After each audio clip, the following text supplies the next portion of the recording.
भारतीय संविधान, एक ऐसी किताब जो सिर्फ कानून नहीं बल्कि हमारे देश की पहचान बताती है। और इस पहचान की शुरुआत होती है पार्ट 1 से।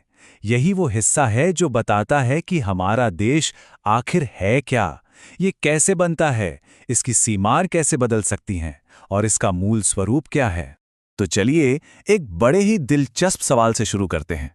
सोचिए जरा, क्या हमारी पार्लियामेंट भारत के नक्शे से किसी स्टेट को मतलब पूरी तरह से मिटा सकती है? इसका जवाब काफी चौंकाने वाला है और ये जवाब छुपा है हमारे संविधान के पहले 4 आर्टिकल्स में ही। तो चलिए आज इसी को समझते। तो शुरुआत करते हैं बिल्कुल बेसिक्स से कि हमारा संविधान हमारे देश को डिफाइन कैसे करता है, इसका नाम क्या बताता है। तो आर्टिकल 1 ये 2 बहुत ही जरूरी बातें कहता है। पहली बात, इसने देश के नाम पर जो बहस थी उसे हमेशा के लिए खत्म कर दिया। साफ साफ लिखा है इंडिया दैट इज भारत, मतलब दोनों नाम ऑफिशियली अपनाए गए हैं। और दूसरी बात जो शायद इससे भी ज्यादा जरूरी है वो ये कि भारत राज्यों का एक संघ होगा, यूनियन ऑफ स्टेट्स। अब यहां पर जो यूनियन शब्द है ना, ये बहुत मजेदार है। देखिए, हमारे संविधान बनाने वालों ने जानबूझकर फेडरेशन शब्द का इस्तेमाल नहीं किया। उन्होंने चुना यूनियन, और इसी एक शब्द में भारत की एकता की पूरी कहानी छिपी है। तो सवाल उठता है कि इस यूनियन ऑफ स्टेट्स का मतलब क्या है। सीधा सा मतलब यह है कि भारत एक ऐसी एंटिटी है जिसे तोड़ा नहीं जा सकता, मतलब ये इनडिस्ट्रक्टिबल है। जो भी स्टेट्स हैं वो इसका हिस्सा हैं और किसी भी स्टेट को देश से अलग होने का कोई हक नहीं है। ये एक परमानेंट, एक अटूट रिश्ता है।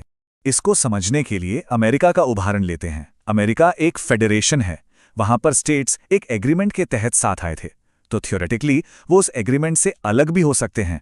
पर भारत में ऐसा नहीं है।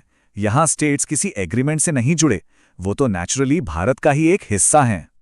एक बहुत खूबसूरत एनालॉजी है इसके लिए कि जैसे पानी में घुला हुआ नमक अलग नहीं किया जा सकता, बिल्कुल वैसे ही कोई भी राज्य भारत से अलग नहीं हो सकता। ये रिश्ता इतना गहरा है। तो ये तो साफ हो गया कि यूनियन को तोड़ा नहीं जा सकता, वो इनडिस्ट्रक्टिबल है। लेकिन कहानी में एक बड़ा ट्विस्ट है। देश तो अविनाशी है, पर देश के अंदर जो राज्य हैं वो नहीं है। जी हां, हमारी पार्लियामेंट के पास इतनी पावर है कि वो देश के अंदर का नक्शा पूरी तरह से बदल सकती है। और ये पावर मिलती है 2 आर्टिकल्स से, आर्टिकल 2 और आर्टिकल 3। देखिए, आर्टिकल 2 पार्लियामेंट को पावर देता है कि वो किसी बाहरी इलाके को जो अभी भारत का हिस्सा नहीं है उसे भारत में शामिल कर लें। और आर्टिकल 3 वो पार्लियामेंट को देश के अंदर ही, मतलब जो हिस्से पहले से भारत का पार्ट है, उन्हें रीऑर्गेनाइज करने की पावर देता है, जैसे नया स्टेट बनाना, बाउंड्री बदलना या फिर नाम बदलना। अच्छा, तो ये प्रोसेस काम कैसे करता है? मान लीजिए एक नया स्टेट बनाना है। सबसे पहले इसके लिए जो बिल आएगा उसके लिए प्रेसिडेंट की परमिशन चाहिए। फिर प्रेसिडेंट उस बिल को उस स्टेट की विधानसभा के पास भेजेंगे जिनकी बाउंड्री बदल रही है, उनकी राय जानने के लिए। लेकिन और ये सबसे जरूरी पॉइंट है, पार्लियामेंट उस स्टेट की राय मानने के लिए मजबूर नहीं है। मतलब स्टेट हां कहे या ना कहे कोई फर्क नहीं पड़ता। तेलंगाना का केस इसका सबसे बड़ा एग्जाम्पल है। आंध्र प्रदेश असेंबली ने मना कर दिया था, पर पार्लियामेंट ने बिल पास करके तेलंगाना बना दिया और आखिर में ये बिल पार्लियामेंट में सिर्फ एक सिंपल मेजॉरिटी से पास हो जाता है। अब यहाँ एक बहुत बड़ा सवाल दिमाग में आता है, अरे भाई, देश का नक्शा बदल रहे हैं, किसी स्टेट की बाउंड्री बदल रहे हैं, क्या इसके लिए कोई बड़ा मुश्किल कॉन्स्टिट्यूशनल अमेंडमेंट नहीं होना चाहिए? वेल, इसका जवाब हमें मिलता है आर्टिकल 4 में, और जवाब बड़ा ही सिंपल है। देखिए, नॉर्मली जब भी संविधान में कोई बड़ा बदलाव करना होता है तो आर्टिकल 368 का इस्तेमाल होता है। ये एक स्पेशल, एक मुश्किल प्रोसेस है जिसमें 2/3 मेजॉरिटी जैसी शर्तें होती हैं। लेकिन यहां आता है गेम चेंजर। आर्टिकल 4 साफ साफ ये कहता है कि आर्टिकल 2 और 3 के तहत जो भी बदलाव होंगे उन्हें आर्टिकल 368 के दायरे में संविधान का संशोधन माना ही नहीं जाएगा। इसका मतलब क्या हुआ? इसका मतलब ये कि ये सारे बदलाव बस एक सिंपल मेजॉरिटी से हो सकते हैं, यानी जितने मेंबर्स मौजूद हैं और वोट कर रहे हैं उनमें से 50% से ज्यादा ने हाँ कह दिया तो काम हो गया, कोई स्पेशल प्रोसीजर नहीं चाहिए। इसी वजह से इंडिया में स्टेट्स की बाउंड्री बदलना इतना मुश्किल नहीं है। तो अब तक हमने देखा कि पार्लियामेंट के लिए नया एरिया लेना या अंदर के स्टेट्स को बदलना, ये सब आसान है। लेकिन एक दूसरा सवाल है, क्या भारत अपना कोई हिस्सा, अपनी जमीन किसी दूसरे देश को दे सकता है? अब इस मामले पर सुप्रीम कोर्ट ने एक बहुत ही जरूरी लाइन खींची है।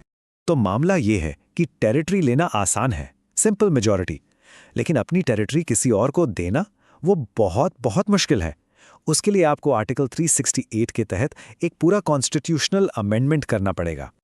और ये प्रिंसिपल आया कहाँ से? ये आया 1960 के एक लैंडमार्क केस से, बेरूबारी यूनियन केस। हुआ ये था कि इंडिया पाकिस्तान के बीच एक अग्रीमेंट हुआ कुछ जमीन देने का। सरकार ने सोचा कि इसे आर्टिकल 3 के तहत कर देते हैं, लेकिन मामला सुप्रीम कोर्ट पहुंचा और कोर्ट ने कहा नहीं, आर्टिकल 3 सिर्फ देश के अंदर के एडजस्टमेंट के लिए है। अगर आपको अपनी जमीन किसी दूसरे देश को देनी है तो संविधान को अमेंड करना ही होगा। और इसी के बाद 9th अमेंडमेंट एक्ट लाया गया। अब वापस आते हैं आर्टिकल 2 पर, यानी बाहर से टेरिटरी लेने पर। इसका सबसे क्लासिक एग्जाम्पल है सिक्किम का भारत में विलय। देखिए, 1974 में 35th अमेंडमेंट से सिक्किम को एक एसोसिएट स्टेट का दर्जा मिला। फिर 1975 में वहां एक जनमत संग्रह हुआ। लोगों ने इंडिया के साथ पूरी तरह जुड़ने के हक में वोट दिया। और बस इसके तुरंत बाद 36th अमेंडमेंट से सिक्किम भारत का 22nd फुल फ्लेज स्टेट बन गया। तो पूरी बात का निचोड़ क्या है? एक लाइन में कहें तो an indestructible union of destructible states, यानी एक अविनाशी संघ जिसके अंदर के राज्य विनाशी हैं। यही वो फ्रेज है जो पूरी कहानी बता देता है।